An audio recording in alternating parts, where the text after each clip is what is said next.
It's the week ending Friday the 21st of March, and this is The Week Unwrapped. In the past 7 days, we've seen Vladimir Putin rejecting America's proposed ceasefire with Ukraine, Work and Pension Secretary Liz Kendall announcing an overhaul of the benefit system, and the death of former F1 team owner Eddie Jordan, aged 76.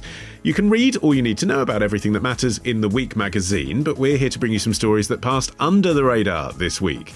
Big news not making headlines right now, but with repercussions for all our lives. I'm Olly Mann. Let's unwrap the week.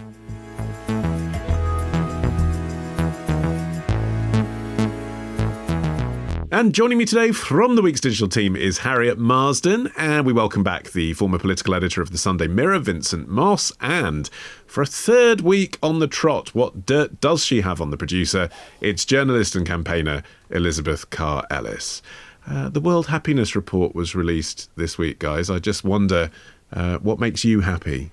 Vincent, what makes you happy? Well, I think the sun being out finally after weeks of miserable weather, so now it looks so much finally at the start of spring, so that's cheered me up no end. Tell me about it. Elizabeth, what could I do now to make you happy? I should really say something like sunshine and children playing in the background, but I'm going to say just give me a huge bar of Galaxy. And Harriet? I was going to say carbs. Right. Well, you're up first. What do you think this week should be remembered for? Trump's man in El Salvador.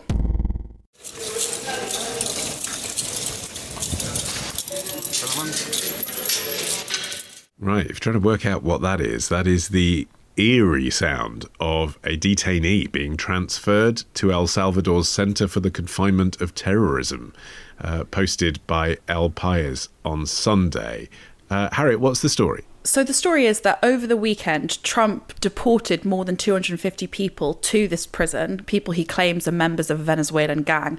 So that's not under the radar. That is one of the main stories that everyone's been talking about this week. But what has slightly passed under the radar, I think, is where he has sent these people, which is effectively a mega prison in El Salvador. So it's one of the biggest in the world. It's about the size of 7 football stadiums out there in the mountains of El Salvador. And the president, Nayib Bukele, opened it last year as part of his kind of hardcore, brutal crackdown on gangs and organised crime. It can hold up to 40,000 people, although human rights organisations think there are more than double in there. It's about 80 inmates to a cell. But because it's not technically a prison, because it's a centre of confinement of terrorism, the people in there don't actually get any visitors. They don't get any outdoor time. There's no educational programs. The lights are on 24 hours a day. There's no mattresses or sheets. Most people who are in there haven't actually been convicted. They've just been thrown in. So it's not technically a prison, but it's effectively a mega prison that Trump has sent these alleged gang members of a Venezuelan gang, actually, over the weekend, provoking what most people are calling a US constitutional crisis. Yes, I mean, that's a really important point, isn't it, Elizabeth? These people that were deported there this week are Venezuelans. They're not from El Salvador. What are they doing there?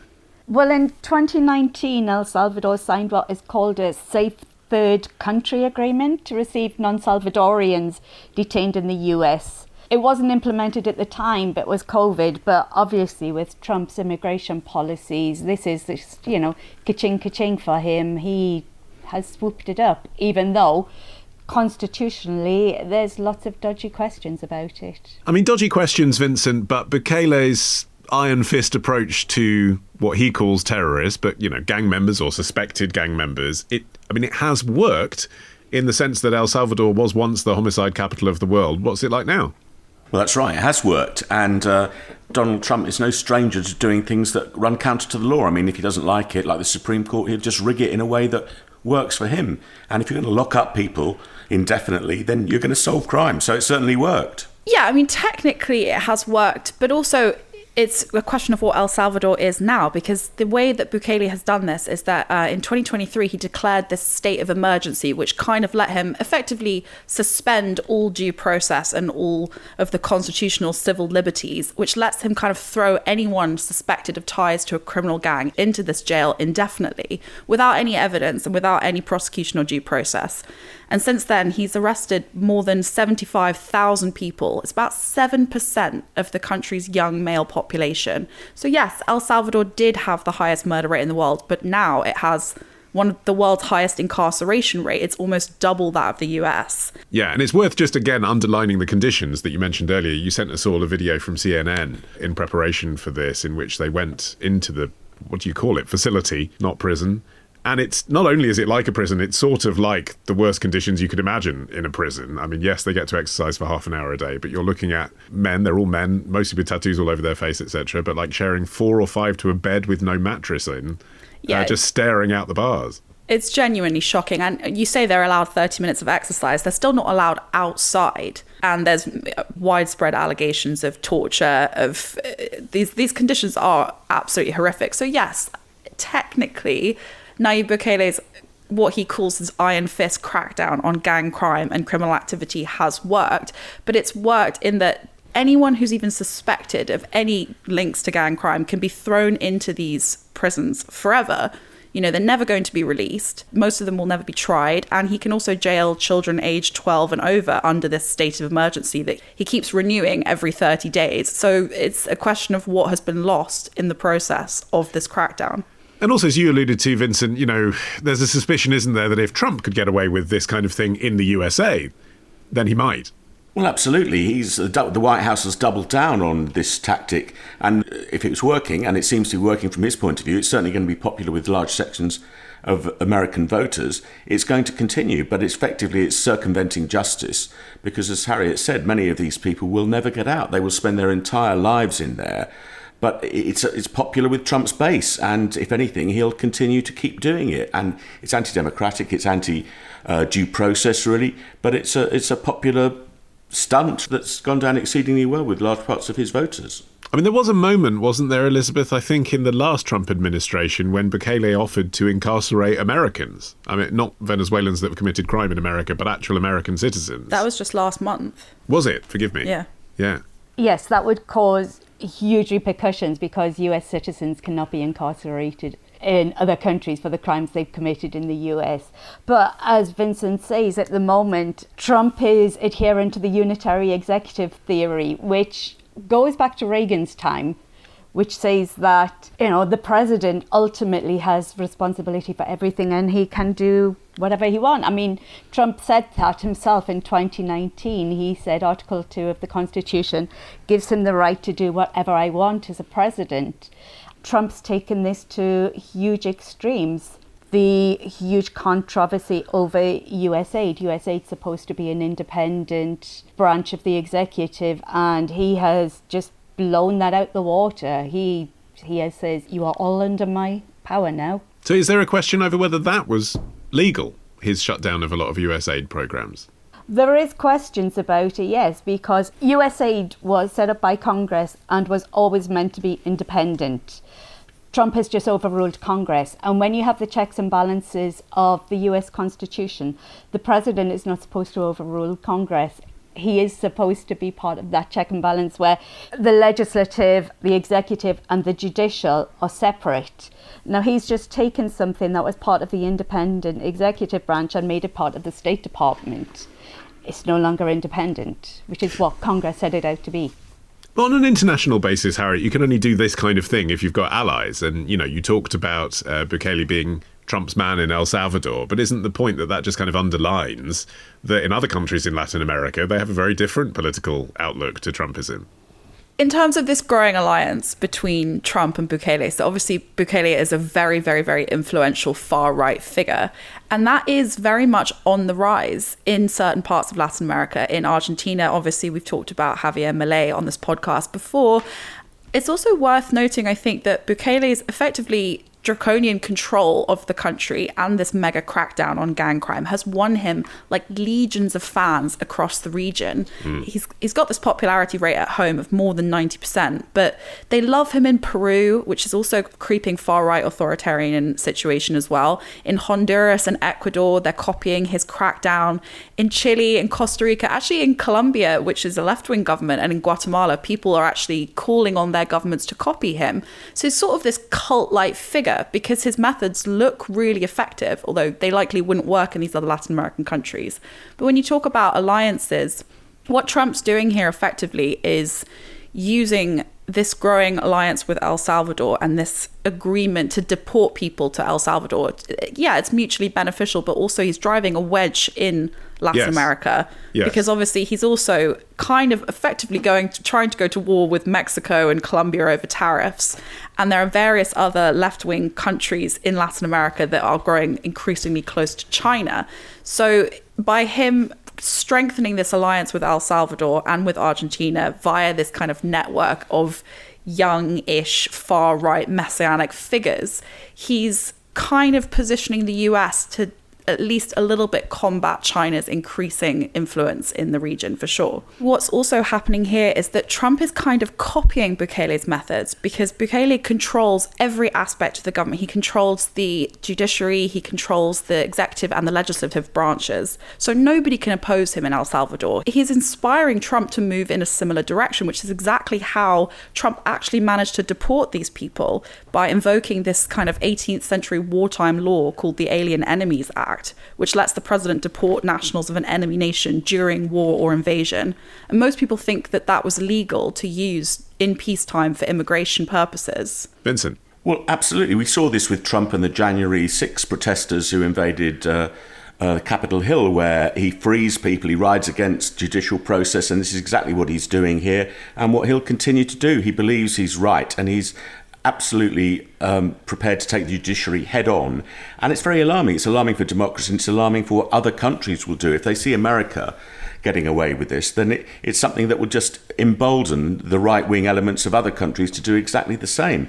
And he has no fear, Trump, of just riding roughshod over judicial process.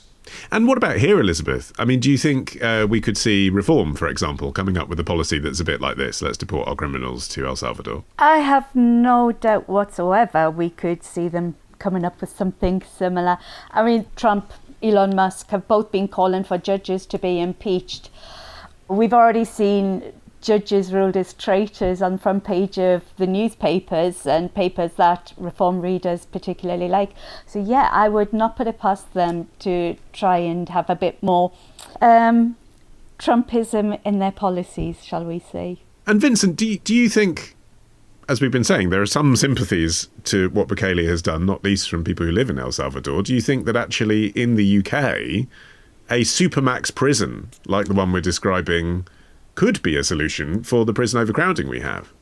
Well, I think that's something the Justice Secretary, Shabana Mahmood, has already looked at. She's been to Texas recently to see how it works over there. Not only are the big prisons more cost-effective, but the reoffending rate in Texas and places like that with these supermaxes is low. And there is pressure from groups like Reform, because we're at about 99% capacity in the country at the moment, 87,000 people in prison cells, talking about police cells being used again because we're running short of space. And one solution would be, I think it's about several thousand, maybe 10,000 of those 87,000 prisoners are foreign criminals, and there is pressure from Rupert Lowe, recently a Reform candidate, now suspended, who wants large groups of those foreign criminals deported en masse to their country of origin. So there's already pressure here to be copying some of those tactics, relieving the pressure on our own prisons, and one of the ways of doing that would be deporting foreign criminals. So as ever, what you see happening in America today, you could be seeing happening in the UK tomorrow. Do you think that's the significance of this ultimately, Harriet? It's your story of the week. Do you think it has repercussions for countries all over the world? Yeah, absolutely. I mean, we can look at all the various countries in Latin America that are being really inspired by Bukele's crackdowns and by his authoritarian policies. But the reason I chose it as my story of the week is because I think what's happening in El Salvador could be a blueprint of what's to come in Trump's America. So we know that Trump really admires Bukele. Bukele is this kind of youngish millennial dictator. He thinks he's cool. He wears his sunglasses, his backwards baseball cap, his leather jacket. He's like a tech bro. He's really into cryptocurrency and Twitter. He's very close with Elon Musk. He's also really proud of his own brutality. He tweets these videos of these inmates kind of cuffed and half naked. Yeah, having their heads shaved and all that, yeah. It's incredibly brutal, and he's really kind of into it. You know, when this federal judge in the US tried to halt these deportation flights, he tweeted being like, oops, too late. He's proud of his complete war on the judiciary, and he's proud of his authoritarian control. and the fact that El Salvador's not really a democracy, it's a de facto one-party state, and he won a massive landslide re-election last year. He also offered this mega prison, he offered it to the US last month and said basically, you can deport US people of any nationality that are jailed domestically for violent crimes in exchange for a fee. Trump said he would do that in a heartbeat, even though most people think that's illegal. So judging by what Trump's been doing recently, it doesn't seem far-fetched to expect that could happen. It's not unthinkable in a country like the US that already has the 5th highest incarceration rate in the world. It's not unthinkable to build something like this mega prison. Like, why would you keep outsourcing this to El Salvador when you can do it homegrown? So it's this growing alliance that Trump is building worldwide that I think provides us with a quite terrifying view of what might happen in America. Okay. On the way, the signs, they are a changing. We're talking balls with Elizabeth after this.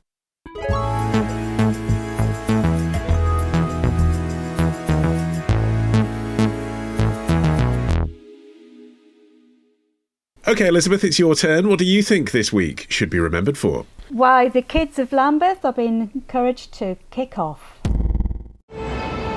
No ball game signs.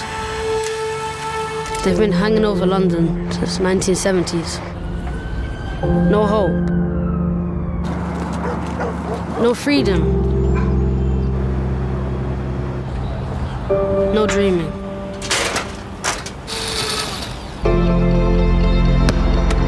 Not anymore. More ball games. A video from London Sport shared on Monday. Elizabeth, what's the story? So this week, London Sport, which is a charity, announced they teamed up with Saatchi and Saatchi to basically declare war on the no ball game signs that are around London. They've started in Lambeth, where instead of having no ball game signs, they have put up basketball hoops and encouraged children to have more ball games. So they want children to get out and to play, get active, play sports, make a noise, kick a ball. And they're doing it all by changing these signs, as I said, with basketball hoops and changing no to more to encourage them. And actually, can we just say, for the benefit of international listeners particularly, but even national listeners perhaps who haven't seen this in London, how many no ball game signs are there around the capital? It is estimated that there are 7,000 no ball games in London alone. Wow. And they say that is limiting play for over 560,000 children. They say that every sign that they remove will help 80 children to be more active. You know, we have over half of young Londoners are not meeting the recommended activity levels. And this is especially true in areas that are deprived, which is where these signs are more likely to be.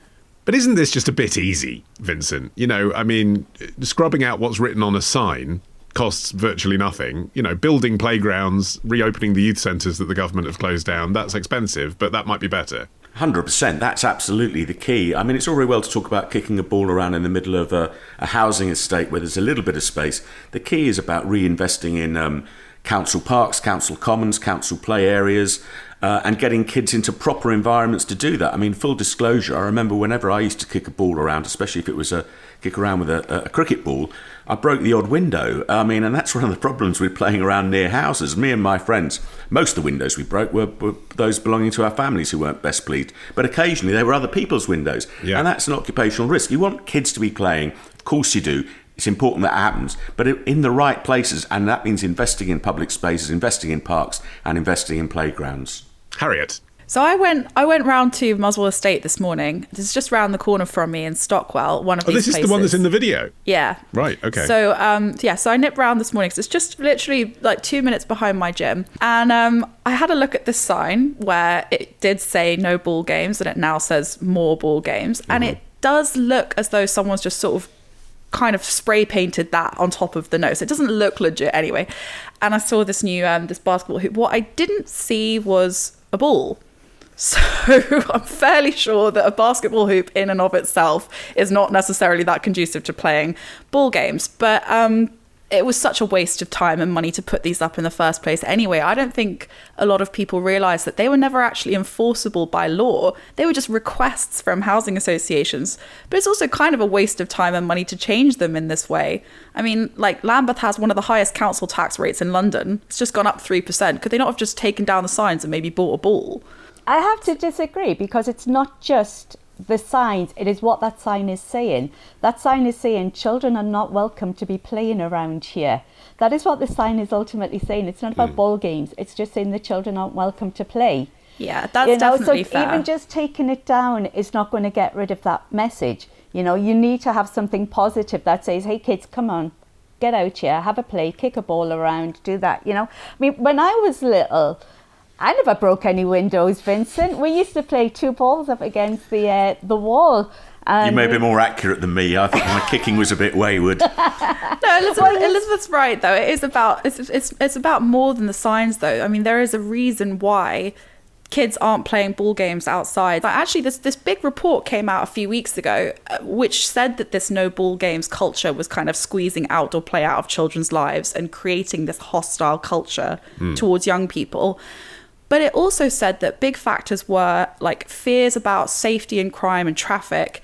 And it also highlighted a rising inactivity among children because of smartphone use, because of gaming. I'm glad we got there in the end. I mean, that seems to me the obvious thing, isn't it? And there's one thing of, like, parents don't want their children to be exposed to danger, but isn't it much more that kids are all in watching Instagram? I mean, isn't that basically what's happening? Yeah, it's also a lot to do with cars as well. Children are just spending generally a lot less time outdoors, and it's far more than just this hostile environment towards kids, although that does play a part. There's also like increasing time of schoolwork. So I didn't realise that actually the amount of hours that children get of like homework outside of school has crept up massively.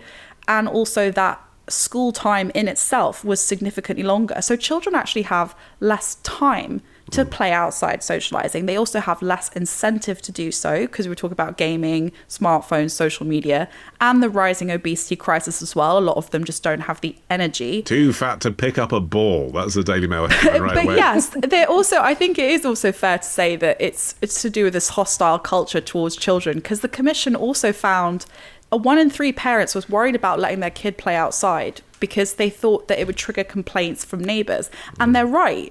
Like, 1/3 of the kids surveyed said that they had been told to stop making noise outside. So as the birth rate drops in London and more families move out of the city, I have noticed that London has become a really unchild-friendly city compared with other European cities that I spend time in anyway. So there's a lot more at play here. But I suppose the hostility had a reason in the first place, Elizabeth. I lived in a council flat in, 2002, something like that, when I was first graduated in London. But it had its own front door and its own front garden because it was on the ground floor.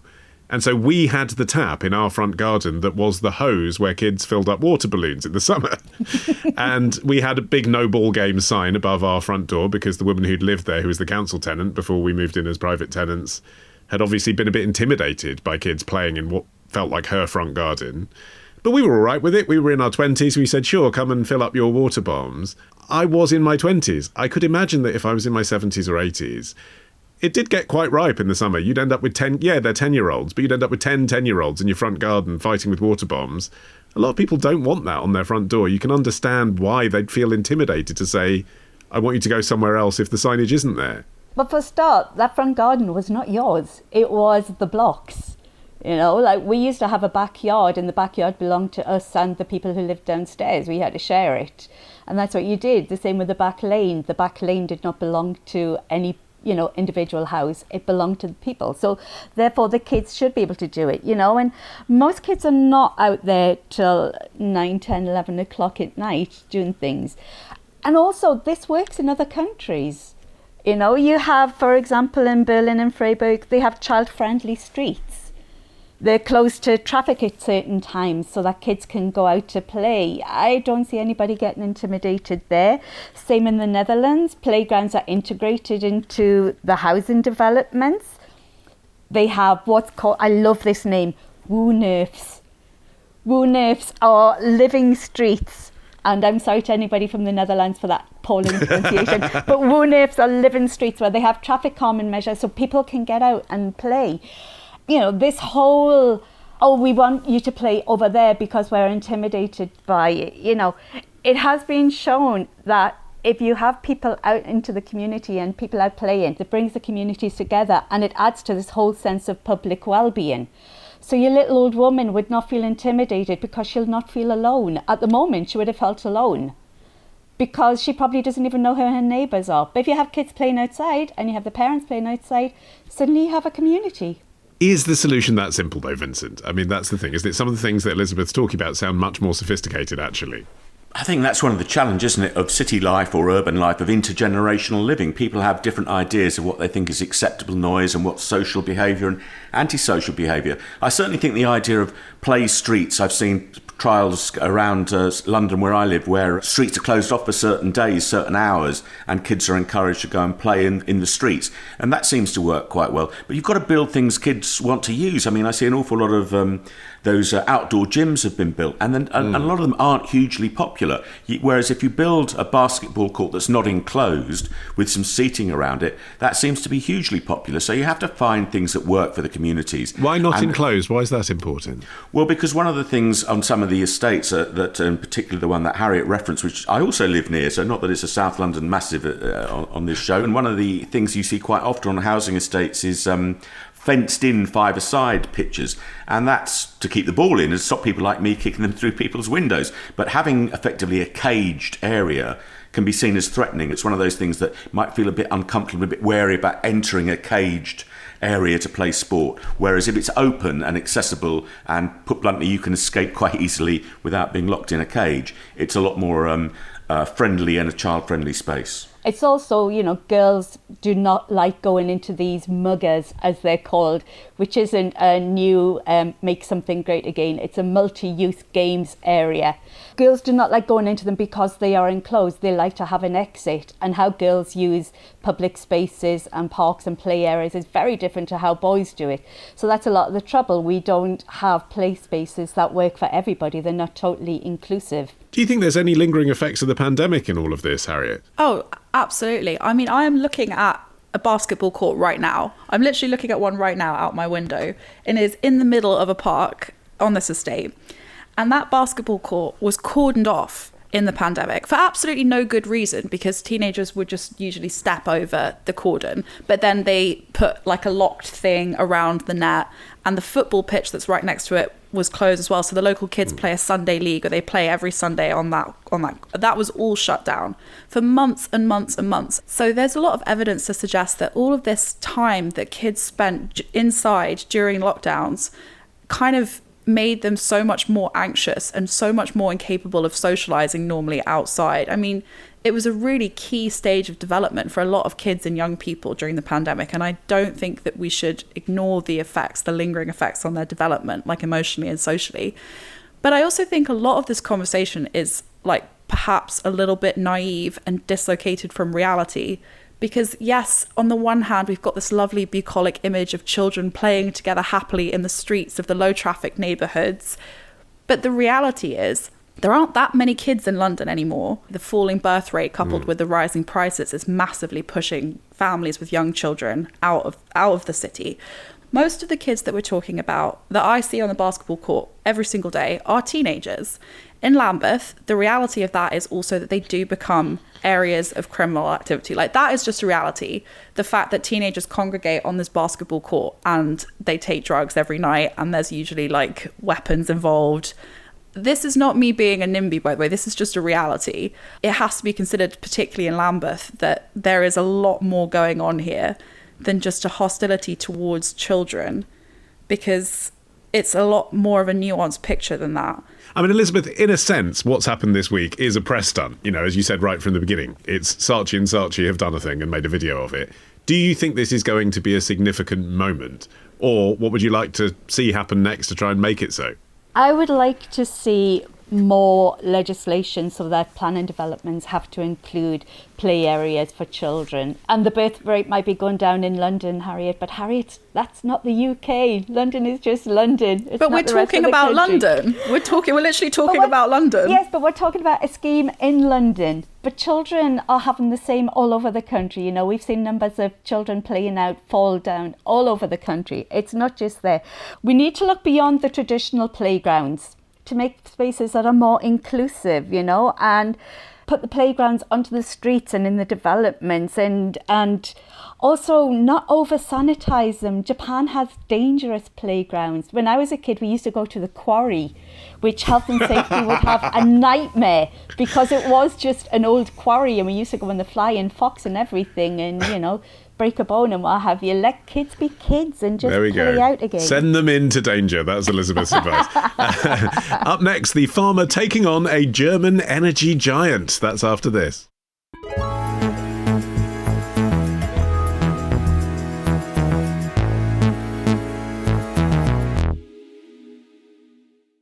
All right, Vincent, you're finishing the show. What do you think this week should be remembered for?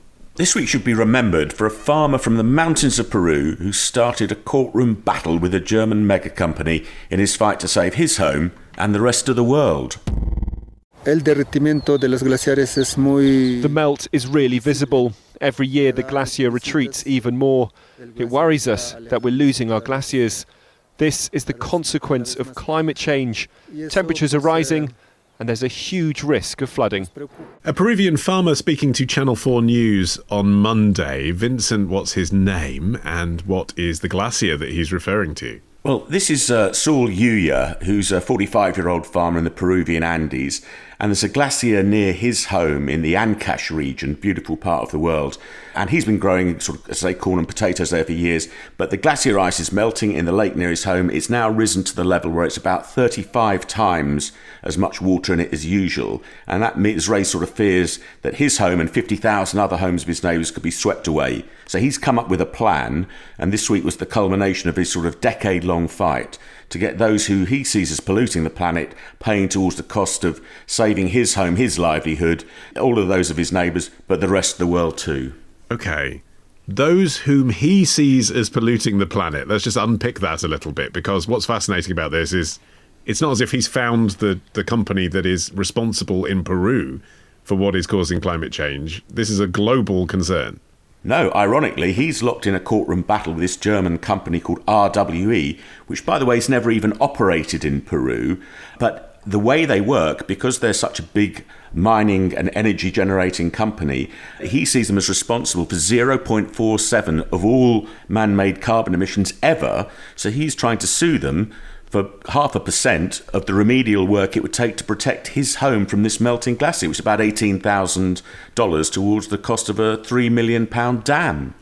And what's the point? I mean, even if you accept his argument and say, yes, that logic makes sense, they're responsible for 0.47% of global emissions, therefore 0.47% of this reparation work, what about the other 99%? Who's paying for that? Well, if this case, which is currently being acted out this week in Germany, falls for Saul Yuya, the Peruvian farmer, it would pave the way for other campaigners and climate change activists all across the world, potentially, to sue other people and get them to sort of pay up under polluter pays. I mean, it's important to say that this is the reason he's gone to Germany is there's a particular German law that's usually used to act against antisocial neighbours that means you can take on people who've caused you harm, and he's using this German property law to target RWE and try and make them pay up. As I say, if he succeeds, that sets a precedent that could be potentially emulated all over the world.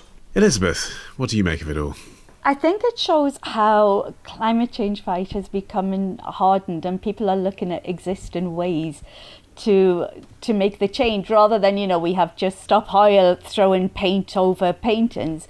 We have someone like this guy who's saying, right, let's hit them where it really hurts, and that's in their pocket. And yeah, good on him. Harriet, do you think this claim has a chance of being successful? And if so, do you think it could lead to others? I can't really comment on whether I think it will be successful, but what we do know is that it's one of more than 30 similar claims going on around the world. This is what I thought was so interesting about this story.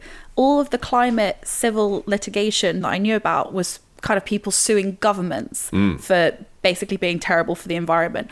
I didn't know anything about all of these civil claims like this one going on around the world that are basically trying to hold companies to account for allegedly harming the environment with their greenhouse gas emissions. One of them that's really interesting, actually, the one that's kind of furthest along, so the most advanced of all of these climate tort cases, is the city of Honolulu in Hawaii is bringing one against like a load of big oil and gas companies, so like Chevron, ExxonMobil, BP, Shell, trying to hold the whole sector accountable for what it says is decades of misinformation, for not warning the public about the risks posed by their products. And those oil and gas companies tried really hard to kill this lawsuit, but just in January, the US Supreme Court ruled that it could go ahead and sort of shot down those attempts. So none of these climate accountability lawsuits have actually gone to trial so far, but that decision by the US Supreme Court in January kind of brings it a bit closer. And this is like the fossil fuel industry's sort of worst nightmare, to be put on trial for allegedly harming the environment with all of the world's eyes on them. And it's kind of this big, broader story of like litigation is part of the fight against the climate crisis. But it could also, Vincent, be the world's worst nightmare, couldn't it? I mean, just to take the side of the big oil companies for a moment, which is my usual position. But I mean, they would say, we're making a product people use. If this follows through to its natural conclusion and we're responsible for all of our profits going on fixing climate change, then we won't be able to make the product anymore. And then all the things you need it for, which is why we've been selling it, won't be able to work, and that'll be worse for the world. Well, that's right. And the defence by the German company RWE is if you follow this to its logical conclusion, you would sue everybody who owned a diesel car because they're contributing in some small way to man-made emissions. So it is an interesting precedent for lots of reasons, because if you are to absolutely bear down on the polluter pays and follow that regime, which we're starting to do in the UK. There's legislation now against the water companies polluting our waterways with sewage. But it's a massive potential problem, because if you follow it to its nth degree, then obviously we wouldn't have anything. Consumerism would effectively end, because in 99% of everything that's created is a net bad, isn't it? Not this podcast, obviously. We're in the obviously, 1% yes. net This is presumably net neutral, isn't it? This is a zero-rated podcast. I mean, Elizabeth, you've been looking at what they're doing in Scotland along these lines, making polluters pay. Yeah, Monica Lennon, who's a Scottish Labour MSP, has been putting together an ecocide bill. Is that how you pronounce it? Ecocide? Yeah, bill, which is going to be formally introduced this year, they hope. And it's actually had huge support. According to the Daily Record newspaper, 98% of the people who voted in a poll said they thought ecocide was a great idea. Ecocide is the unlawful or wanton act or omission by people who knew or should have known that what they were doing would damage the environment.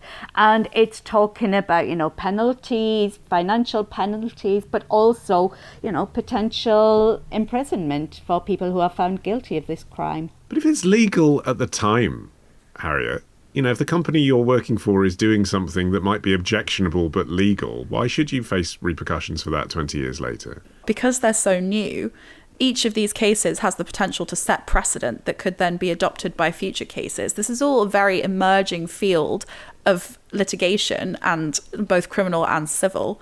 But I do think it's fascinating because, yes, okay, the companies like RWE say that the climate crisis should be tackled by government policy, not in the courts.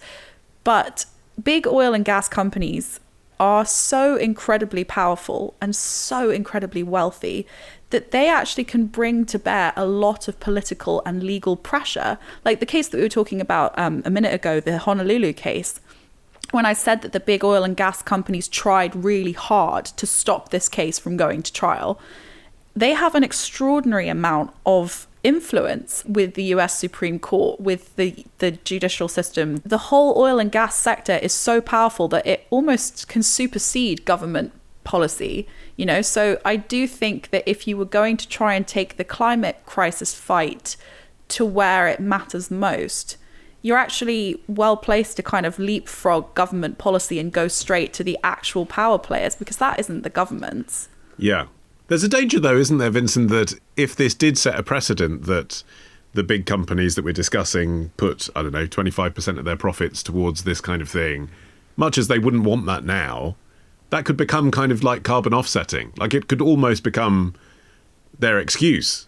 Oh, well, we don't have to worry about minimising our carbon footprint because, look, we're paying this fine, so that's covered. Well, they are doing that, aren't they, in many ways already? If you look at the website, for example, for the German company RWE, it's all about the green work they're doing and trying to move away from their reputation for sort of being one of the big polluters. But I think this increasing pressure on multinationals to take action, one, is good in that it does change their behaviour. And if it moves them towards a greener system of energy, that's all for the good. But we see even in the Netherlands, Shell was in court recently. It wasn't successful, but lots of organisations are trying to take these big firms to court to try and A, get reparations as they would see it, and B, change behaviour. And both of those, even if they're not both successful, are both good things. I mean, going back to the Peruvian farmer, I did wonder how he did get to Germany. Presumably he didn't go on a solar-powered yacht, so presumably he flew there, which probably isn't the greenest thing to do. But it's all for the greater good, isn't it? Well, although, again, just to return to my point, I mean, even if you take the argument that it's RWE's fault, or they're a good example of a company that's at fault because they've been doing it so long, the fact that they've been doing it so long does mean that all the executives who took the decision to pollute the world 100 years ago are dead. Like, who are you suing? Well, that's the problem, but you see this everything from whether you go to reparations for slavery and loads of crimes and loads of potential crimes. There is very much a view you go over who's in office and who's in power at the time. May not be fair, may not be just. And I take your point about these things happened a long time ago, but that's no excuse not to go after big companies that have done things wrong. And if they've got the wherewithal or the budget or the means to fix it or to amend what they've done, then arguably that's something they should be doing. Okay, we will be back with another net neutral edition of The Week Unwrapped next week. In the meantime, my thanks to Harriet, Elizabeth, and to Vincent. You can follow this show for free. You can get every episode as soon as it's released. Just search for The Week Unwrapped wherever you get your podcasts, and then tap follow. You can also get 6 free issues of The Week magazine with a trial subscription if you go to theweek.com/subscriptions. In the meantime, I've been Olly Mann. Our music is by Tom Morby, the producer Ollie Peart at Rethink Audio. And until we meet again to unwrap next week, bye-bye.